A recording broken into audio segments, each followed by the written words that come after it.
Olá, tudo bem? Seja bem-vindo ao canal Limpos pela Graça. Por aqui, seu irmão em Cristo Cláudio. Vamos falar a respeito da sã doutrina, pois este canal nós tratamos apenas deste assunto. E o tema deste vídeo será: Eis que estou com vocês todos os dias, até o fim dos tempos. Eu separei alguns versículos, alguns escritos, para que nós possamos refletir em cima do que é esse fim dos tempos.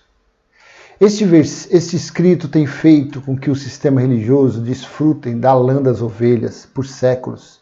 Seus líderes se tornaram poderosos e donos de gigantescas catedrais. São pessoas importantes no meio social. São eles que sentam sempre nos primeiros lugares. Mas seus seguidores, em sua grande maioria, são pessoas simples, sem cultura e com diversos problemas do dia a dia. Sendo assim, são pratos feitos para os lobos. São verdadeiras empresas multinacionais, seus empreendimentos, com a falsa promessa do fim dos tempos que ainda está para acontecer. Então, com isso, eles escravizam, eles tomam tudo que a pessoa tem, com falsas promessas. Jesus disse que estaria com os seus discípulos até o final dos tempos, como está escrito. Porque Jesus se reuniu comigo, com você? Não. Jesus de Nazaré, o Filho do Homem, estava reunido com quem? Com os seus discípulos quando ele disse isso. Vamos ler Mateus 28, onde ele disse isso. Mateus 28, do versículo 16 ao 20. Mateus não é evangelho, Mateus é livro histórico, é da história de Jesus de Nazaré nos dias de sua carne. Então, vamos ler. Versículo 16 diz assim: Os 11 discípulos partiram para a Galiléia, para o monte que Jesus lhe havia designado. E quando viram Jesus, o adoraram, mas alguns duvidaram. Versículo 18. Jesus, aproximando-se, falou-lhes, dizendo: Toda a autoridade me foi dada no céu e na terra. Versículo 19. Portanto, vão e façam discípulos de todas as nações, batizando-os em nome do Pai, do Filho e do Espírito Santo. Porque Jesus de Nazaré disse, batizando-os, porque ele estava falando para os judeus. Os seus discípulos não eram gentil. Os seus discípulos, eles batizavam. Paulo, até mesmo quando ele havia recebido a revelação, Paulo ainda cumpria alguns preceitos do velho pacto, da lei de Moisés. Por quê? Porque ele era judeu. Então, por isso que aqui Jesus de Nazaré estava dizendo aos seus discípulos para batizar em nome do Pai, do Filho e do Espírito Santo. E versículo 20. Ensinando-os a guardar todas as coisas que tenho ordenado a vocês. E eis que estou com vocês todos os dias, até o fim dos tempos. Agora, temos que entender quando foi esse fim dos tempos. Foi no ano 70, quando veio o juízo de Deus? Foi no século I, na era cristã? Foi no século XV? Foi no século XX? Enquanto isso, a religião usa desses escritos para aprisionar as pessoas, mandando as pessoas ficarem dentro dos seus alçapões, porque Jesus está vindo. O fim dos tempos está para vir. Para quem lê e crê no que está escrito, sem futurizar os escritos, sabe muito bem o que o fim ocorreu na vinda de Jesus de Nazaré, que o fim ocorreu na vinda de Jesus de Nazaré no ano 70 depois de Cristo, na primeira era cristã. São diversas evidências que isso ocorreu. Infelizmente, a religião não pode pregar a verdade para seus fiéis. Afinal de contas, isso liberta as pessoas e dá a carta de alforria aos seus membros. E como que eles tirarão seus altos salários, suas mordomias, seus carros luxuosos, suas mansões? Com engano. Temos que respeitar a época e quem eram os seus ouvintes. Já fazem quase 2000 anos e a religião diz que Jesus ainda vai vir. Vamos ler em outra situação que Jesus falou a respeito do final dos tempos. Vamos ler Mateus, livro histórico de Mateus, capítulo 24, do versículo 1 ao 3. Está no versículo 1 assim: Jesus saiu do templo e, enquanto caminhava, os seus discípulos se aproximaram para lhe mostrar as construções do templo. Versículo 2. Ele, porém, lhes disse: vocês estão vendo todas estas coisas? Em verdade lhes digo que não ficará aqui pedra sobre pedra que não seja derrubada. Versículo 3. Jesus estava sentado no Monte das Oliveiras quando os discípulos se aproximaram dele e, em particular, lhe pediram: diga-nos quando essas coisas vão acontecer e que sinal haverá da sua vinda e do final dos tempos. Algumas traduções traz final dos séculos, consumação dos séculos, e outras traz final do mundo. Vamos meditar neste final dos tempos. Vamos meditar para que nós possamos entender quando foi o final do tempo ou se ainda virá o final do tempo. Diversas situações foi falado sobre os finais, a plenitude de Deus, ou seja, que se completaria o tempo determinado por Deus. Vários, desde o livro de Daniel, Zacarias, Ezequiel, os livros proféticos, todos eles já profetizavam a respeito disso. Em todo este capítulo, capítulo 24, se você tiver interesse, capítulo 24 de Mateus, capítulo 21 de Lucas e capítulo 13 de Marcos, fala sobre a sua vinda. Em todo este capítulo, Jesus fala sobre os fatos que precederiam sua volta. É difícil acreditar que a teologia não consiga entender estes escritos. Na verdade, a gente sabe por que eles não entendem. Enquanto isso, toma escravidão em cima de seus fiéis com esta falsa promessa da vinda de Jesus. E tome dízimo, e tome oferta, tome sacrifício, holocausto, e rapando tudo que os fiéis têm. Jesus explica sobre o trigo e o joio, outra passagem que também diz sobre o final dos tempos, sobre a colheita, sobre a ceifa, e está no livro histórico de Mateus, capítulo 13, do versículo 36 ao versículo 43. Vamos ler. Mateus 13, 36. Então, despedindo as multidões, Jesus foi para casa, e aproximando-se dele os seus discípulos disseram: explique-nos a parábola do joio do campo. Versículo 37. E Jesus respondeu: o que semeia a boa semente é o Filho do Homem. Versículo 38. O campo é o mundo, a boa semente são os filhos do reino. O joio são os filhos do maligno. Esse maligno não é um ser. O inimigo que o semeou é o diabo. O diabo é o que? Opositor, acusador, adversário de Cristo. Os fariseus, os judeus, eles com seus dogmas, com suas religiosidades, eles que eram o diabo, eles que eram contra, eles eram o Satanás, eles eram o diabo. Diabo não é um ser, diabo é um adjetivo. O inimigo que o semeou é o diabo, é o adversário, é os que é contra as palavras de Cristo, de Jesus de Nazaré naqueles dias. A colheita é o fim dos tempos. Presta atenção. O inimigo que o semeou, o joio, é o diabo, é o adversário, é o contrário. A colheita é o fim dos tempos. E os ceifeiros são os anjos. Olha como vai ficando interessante esse assunto. Daqui para frente nós já vamos aprofundar mais na ceifa, na colheita, no fim dos tempos. Vamos continuar, versículo 40. Pois assim como o joio é colhido e jogado no fogo, assim será no final dos tempos. Vamos continuar. Versículo 41. O Filho do Homem mandará os seus anjos, que ajuntarão do seu reino todos os que servem de pedra de tropeço e os que praticam o mal. Versículo 41. E os lançarão na fornalha acesa. Ali haverá choro e ranger de dentes. Vou abrir um parênteses aqui nesse trecho. Por que Jesus de Nazaré, por que os judeus, por que os daquela época usavam muito haverá choro e ranger de dentes, vai jogar no fogo, no lago de fogo? De onde que eles tiravam isso? Do lado externo de Jerusalém tinha o Vale do Inom. E lá, quando eram sacrificados crianças, animais, então eram jogados ali os cadáveres.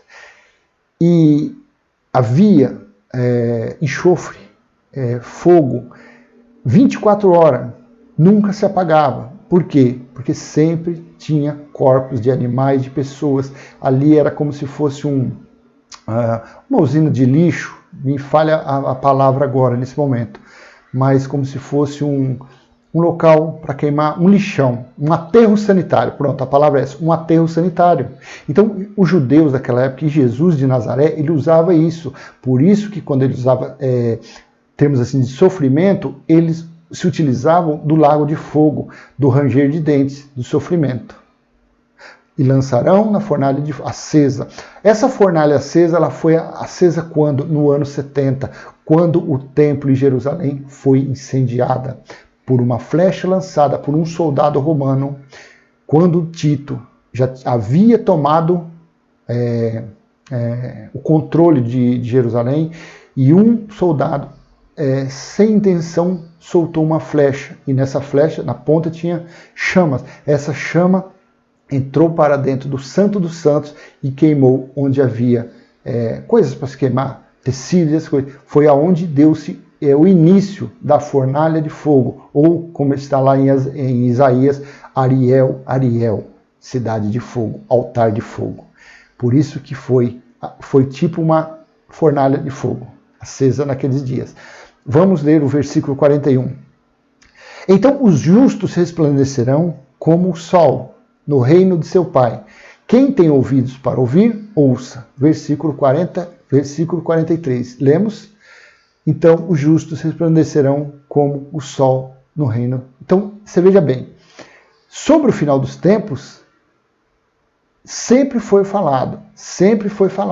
Veio sobre o joio, sobre a colheita, sobre a ceifa, como seria, os seus anjos espirituais, haveria essa ceifa, separar o bode das ovelhas, e assim ocorreu no ano 70. Houve a separação do trigo e do joio. Como nós vamos ler à frente, a colheita já foi feita, e isso ocorreu na vinda de Jesus de Nazaré no ano 70, quando ele veio no juízo de Deus. Mas somente acredita nisso quem crê no que está escrito, não no que a teologia diz, porque a teologia é uma lei de Moisés modificada, vamos dizer, evoluída. O favor que a teologia faz à sociedade é dizer que Jesus vai voltar, que dízimo é dinheiro. Isso que a teologia faz, que o batismo é na piscina ou numa cachoeira.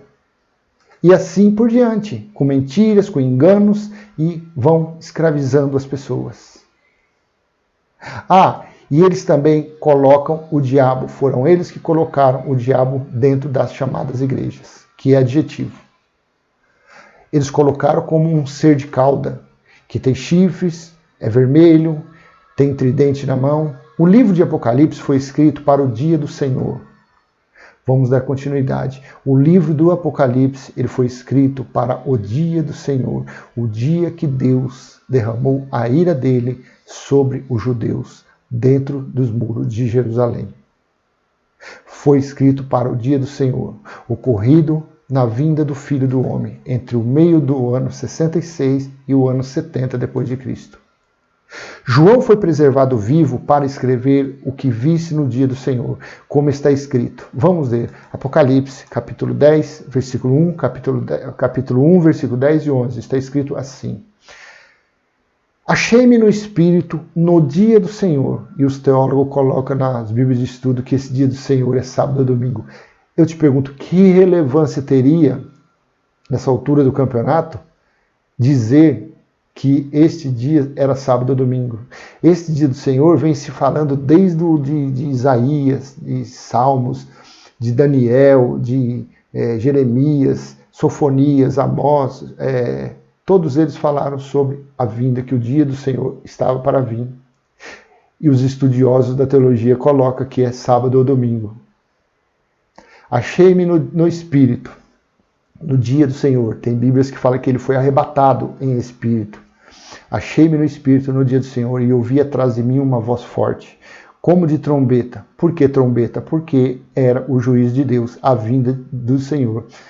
Era o dia do Senhor. E som de trombeta significava juízo de Deus. Foram tocados 7 trombetas. Achei-me no Espírito no dia do Senhor, e ouvi atrás de mim uma voz forte, como de trombeta. Veja para que João foi preservado vivo, dizendo: escreva num livro o que você vê e mande às 7 igrejas. João, o Espírito, Jesus em Espírito falando para o Espírito de João. João, tudo que você está vendo no dia do Senhor, escreva nos pergaminhos, no livro. E você vai mandar para o Brasil, para a Argentina? Não. Você vai mandar para 7 igrejas da Ásia que estavam. Ele estava numa ilha, as 7 igrejas estavam na Ásia Menor, se não me engano. E era ali. Para quê? Para os anjos alertarem os irmãos, porque igrejas, eles se reuniam nas casas. Porque igrejas são vidas, não é prédio. E era para avisar os irmãos daquela comunidade dos anjos do que estava e o que ainda iria ocorrer dentro de Jerusalém, que havia chegado o dia do Senhor, havia chegado o juízo de Deus. Então vamos à frente. Para isso que João foi mantido vivo. Nero jogou ele dentro de um tambor de óleo, mas não conseguiu matar. Por quê? Porque ele estava dito por Jesus de Nazaré que João ficaria vivo até que ele viesse. Está no livro de João, no finalzinho, capítulo 21, a partir do versículo 15. Versículo 20. E o que João estava vendo? Era coisas que ocorreria nos dias de hoje? Claro que não. Era o que estava acontecendo em Jerusalém. Inclusive, ele viu a colheita dos eleitos. Vamos ler. Mas isso daqui, o que nós vamos ler agora, só acredita quem crê no que está escrito. Para os futuristas, eles jamais vão acreditar nisso. Porque eles pegam esse escrito como algo que vai acontecer. Já se passou quase 2000 anos e os futuristas ainda estão aguardando acontecer o que nós vamos ler. Apocalipse, capítulo 14, vamos ler, do 14 ao 20.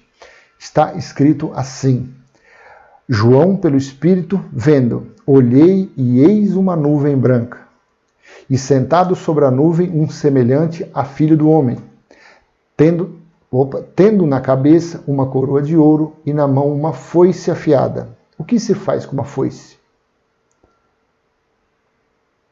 Carpina mato, arroz, corta essas coisas. Versículo 15.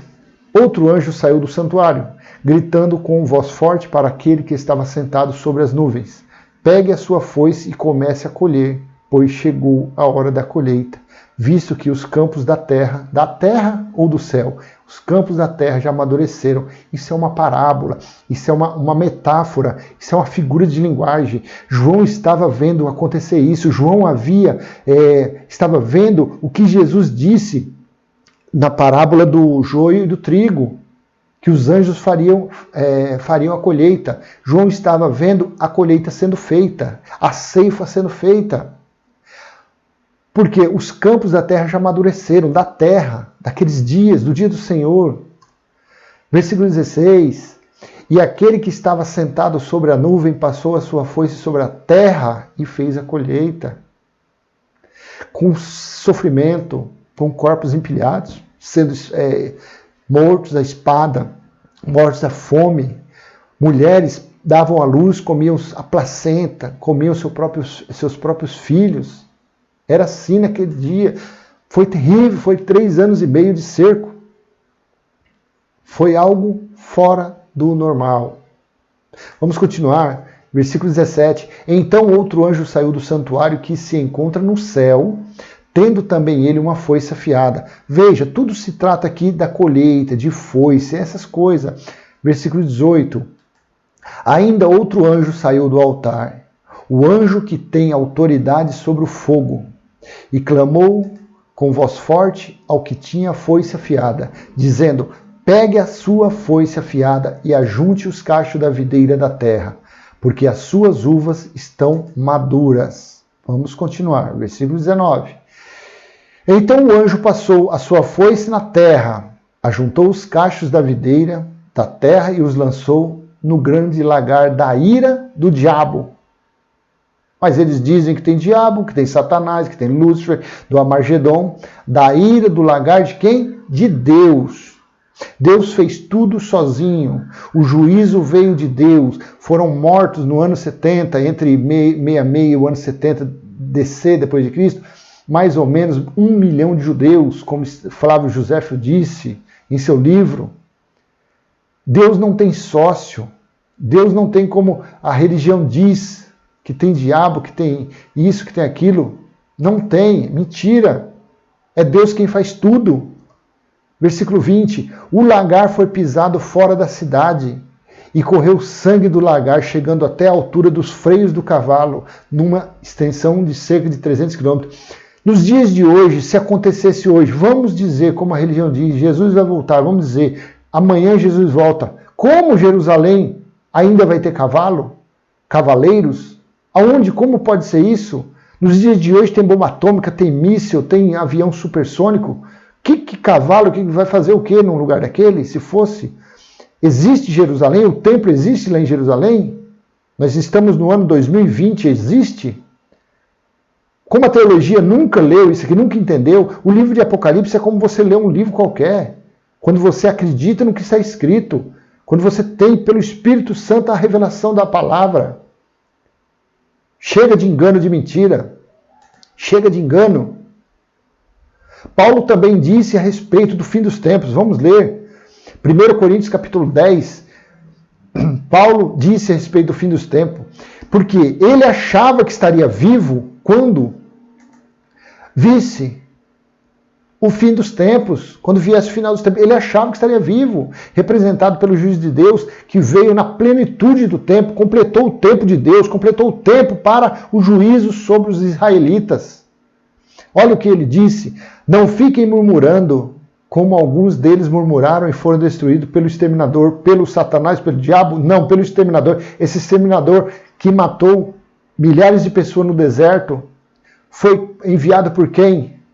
Não foi por Deus? Versículo 11. Estas coisas aconteceram com eles para servir de exemplo e foram escritas como advertência a nós. A nós não, a eles. Naquela época, naquela era, para quem o fim dos tempos tem chegado. Paulo escreveu essa carta 54, 56. Dali a 15 anos, 14 anos mais ou menos, veio o juízo, que foi no ano 70. Paulo achava que estaria vivo. Em outra passagem, Tessalonicenses 1, acho que é capítulo 4, capítulo 5, fala: nós que estivermos vivos seremos arrebatados. Ele achava que estava vivo. Estas coisas aconteceram com eles para servir de exemplo e foram escritas como advertência a nós, a eles ali, Paulo e seus ouvintes, para quem o fim dos tempos tem chegado. O final dos tempos chegou para eles. Chegou no ano 70. Não volta mais. O final dos tempos não tem. O martelo já foi batido no ano 70. Deus já julgou quem deveria julgar, que eram judeus. Nós somos povo gentil. Nós fomos salvos por graça. Nós já estamos salvos. O nosso espírito já foi justificado, santificado e remido. O nosso espírito é perfeito. A nossa carne não. A nossa carne é a natureza adâmica. Paulo dizia a respeito da desobediência dos hebreus no deserto. E pelo Espírito ele alertou os seus ouvintes a não praticarem as mesmas coisas. Por isso que Paulo falou essas coisas. Vamos ler Hebreus capítulo 9, do versículo 23 ao 26. Outra passagem. Era necessário, portanto, que as figuras das coisas que estão nos céus fossem purificadas com tais sacrifícios, mas as próprias coisas celestiais requerem sacrifícios superiores àqueles. Versículo 24. Porque Cristo não entrou em santuário feito por mão de homens, figura do verdadeiro santuário, porém no próprio céu, para comparecer agora por nós diante de Deus. Versículo 25. E não entrou para oferecer a si mesmo muitas vezes, como o sumo sacerdote entra todos os anos no Santo dos Santos com sangue alheio. Versículo 26.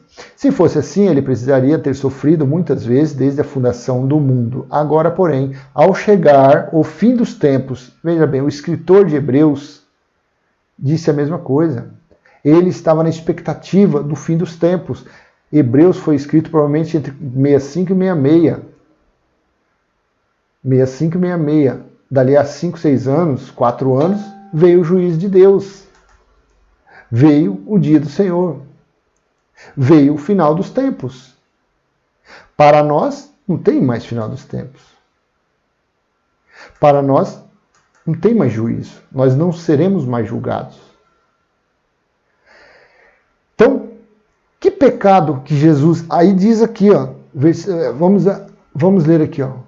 Em verdade lhes digo que não passará. Vamos ler aqui.